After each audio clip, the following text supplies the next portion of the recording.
Aturan terbaru Bansos PKH di tahun 2024. Nah, kira-kira ada informasi terbaru apa ya teman-teman? Simak terus channel Lingkup Info ini, agar teman-teman semua selalu update. Assalamualaikum warahmatullahi wabarakatuh. Halo sobat pemirsa, kembali lagi di channel Lingkup Info. Bagaimana kabar sobat pemirsa semuanya? Pastinya baik-baik saja kan? Sebelum lanjut ke videonya, jangan lupa terlebih dahulu tekan tombol like, comment, and subscribe. Pembahasan topik kali ini terkait aturan terbaru Bansos PKH di tahun 2024. Nah, seperti apa informasinya? Tanpa berlama-lama lagi, mari kita langsung saja pada berita pentingnya ya. Nah, yaitu dimana untuk pencairan bantuan PKH di tahun 2024 itu masih sama ya teman-teman. Ada yang melalui kartu KKS, dan ada juga yang melalui kantor pos Indonesia, dan nominalnya pun bisa berbeda-beda, tergantung komponen yang dimiliki oleh masing-masing KPM. Nah, selain itu juga sudah ada peraturan yang sudah ditetapkan ya teman-teman, dalam hal pencairan PKH di tahun 2024, jadi untuk bantuan PKH itu adalah bantuan bersyarat ya teman-teman, jadi harus memiliki komponen PKH, seperti anak balita, kemudian anak sekolah SD, anak sekolah SMP, anak sekolah SMA, kemudian penyandang disabilitas, dan juga komponen PKH lansia ya teman-teman, serta komponen ibu hamil. Nah, itu adalah komponen PKH ya teman-teman.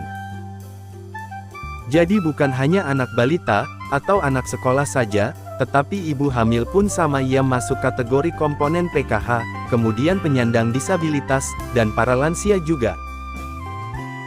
Nah, kemudian dari ketujuh komponen bantuan PKH tersebut, ada 13 kriteria ya teman-teman, untuk menentukan bantuan PKH-nya bisa cair.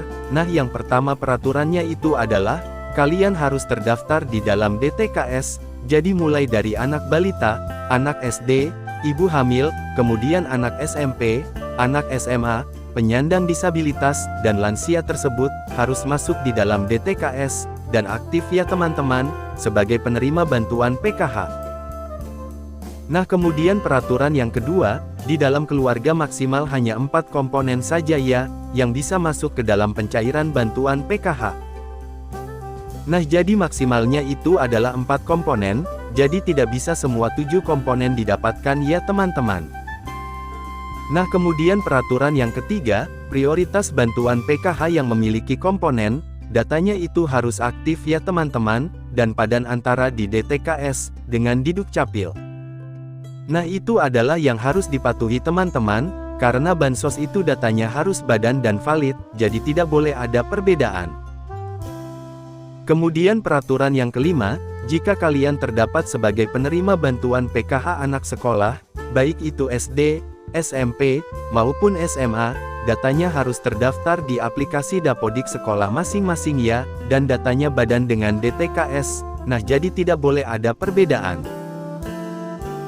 Kemudian peraturan yang keenam, untuk komponen PKH balita, yang disebut sebagai komponen PKH balita itu, adalah hingga anak yang kedua saja ya. Nah, apabila anak balita ketiga, ataupun balita keempat, dan seterusnya, maka sudah tidak dapat dibilang penerima bantuan PKH lagi ya teman-teman, karena cukup dibatasi sampai balita kedua saja. Nah, kemudian yang selanjutnya peraturannya adalah, komponen anak balita umurnya itu adalah sekitar 0-6 tahun. Jadi jika sudah lewat 6 tahun itu bukan kategori anak balita lagi ya, tetapi sudah masuk ke jenjang anak sekolah SD. Kemudian yang selanjutnya yang peraturan ke-8 adalah, yang dianggap komponen disabilitas, yang dianggap komponen itu hingga 4 orang ya teman-teman. Untuk komponen disabilitas, jadi maksimalnya itu ada 4 orang ya, yang bisa menerima bantuan PKH disabilitas dalam satu keluarga.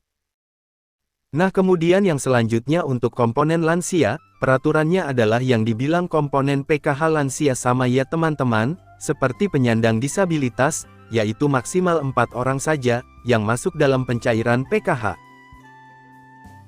Nah, jadi dalam satu keluarga maksimalnya 4 orang ya, untuk penyandang disabilitas dan komponen lansia. Nah, kemudian peraturan yang selanjutnya, untuk komponen lansia tersebut usianya harus mencapai minimal umur 60 tahun ya. Nah, minimalnya 60 tahun, kemudian yang selanjutnya untuk komponen cucu itu juga bisa ya teman-teman, masuk ke dalam pencairan bantuan PKH, asalkan lolos sebagai penerima ya teman-teman, dan memenuhi persyaratan. Nah, kemudian peraturan yang selanjutnya yang ke-12, untuk komponen ibu hamil yang dianggap atau dibilang komponen PKH ibu hamil, adalah hanya sampai kehamilan yang kedua saja. Nah, jadi apabila hamil yang ketiga kalinya atau keempat kalinya, itu sudah tidak bisa dapat bantuan PKH ya teman-teman, jadi sudah tidak bisa dihitung komponen PKH lagi.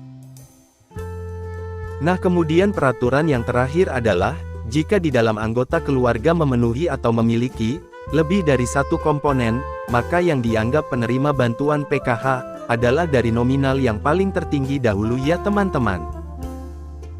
Nah, misalkan ada anak disabilitas, atau penyandang disabilitas, kemudian ada juga yang memiliki anak yang normal, yang bersekolah di jenjang SD, nah sedangkan untuk nominal penyandang disabilitas dan anak sekolah SD itu nominalnya berbeda ya teman-teman, lebih besar penyandang disabilitas, dibanding dengan komponen anak SD.